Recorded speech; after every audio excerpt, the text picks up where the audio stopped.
Selamat pagi Bapak Ibu yang dikasihi Tuhan. Kembali kita membaca renungan firman Tuhan hari ini yang sudah disampaikan oleh Bapak Gembala kita, Bapak Pendeta Suryadi Wangsa Wijaya.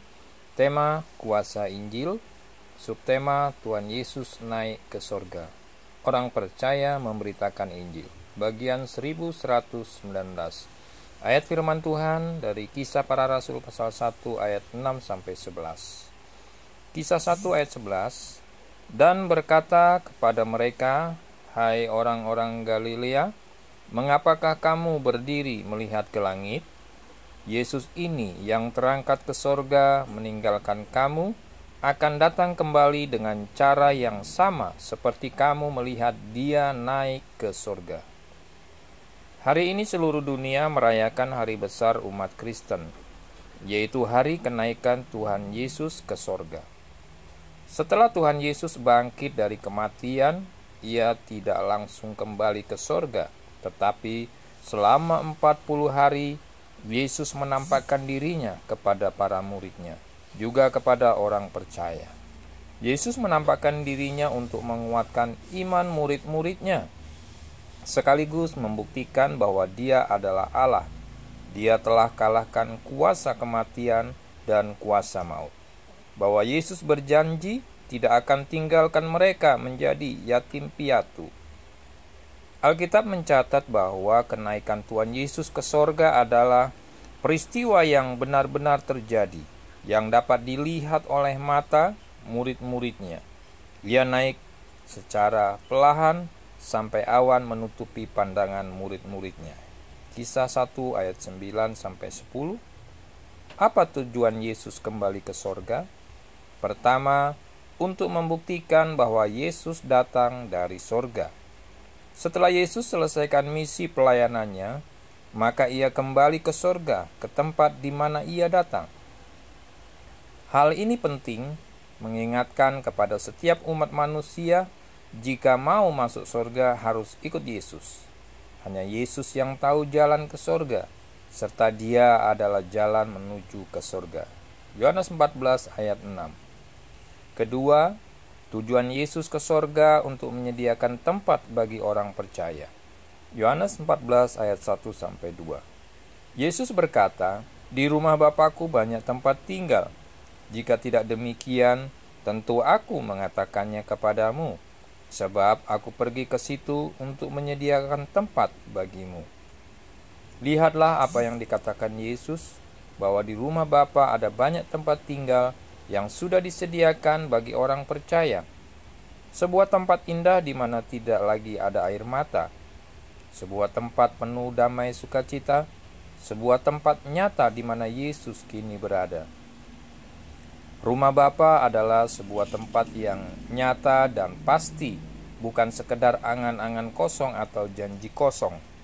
Rumah Bapa yang akan menjadi tempat kekal bagi setiap orang percaya yang hidup sungguh-sungguh menjaga kehidupannya sesuai firman Tuhan. Mari kita terus bertekun agar tempat yang Dia sediakan itu juga tersedia bagi kita. Ketiga, Yesus naik ke sorga untuk mengutus Roh Kudus ke bumi untuk menolong dan menyertai murid-muridnya selesaikan misi Allah. Yohanes 16 ayat 7, Yesus berkata, "Namun benar yang kukatakan ini kepadamu, adalah lebih berguna bagi kamu jika Aku pergi. Sebab jikalau Aku tidak pergi, penghibur itu tidak akan datang kepadamu. Tetapi jikalau Aku pergi, Aku akan mengutus Dia kepadamu." Keempat, Yesus naik ke sorga. Orang percaya memberitakan Injil. Markus 16 ayat 19-20. Markus 16 ayat 20 berkata, "Mereka pun pergilah memberitakan Injil ke segala penjuru, dan Tuhan turut bekerja dan meneguhkan firman itu dengan tanda-tanda yang menyertainya."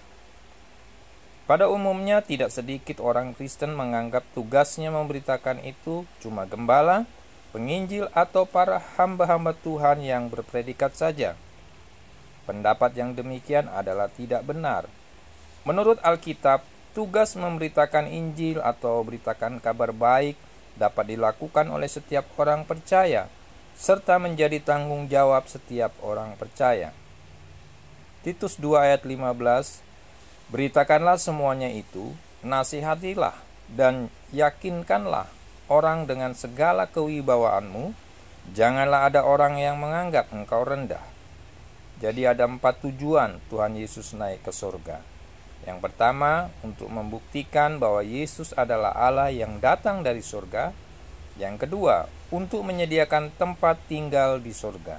Yang ketiga, untuk mengutus Roh Kudus untuk menyertai umatnya. Yang keempat, supaya orang-orang percaya pergi memberitakan Injil. Pembacaan Alkitab, Mazmur 137, 2 Samuel 7-8, Yohanes 6 ayat 45-71, dan Amsal pasal 18.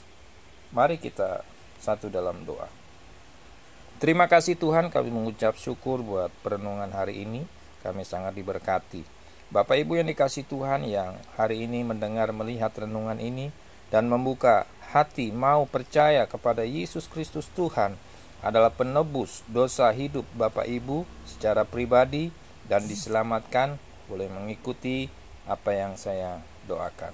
Tuhan Yesus, pada hari ini saya mendengar kabar baik, saya mendengar akan firman Tuhan, dan saya mengambil satu keputusan untuk mau percaya kepada Yesus Kristus adalah Tuhan penebus dosa pribadiku.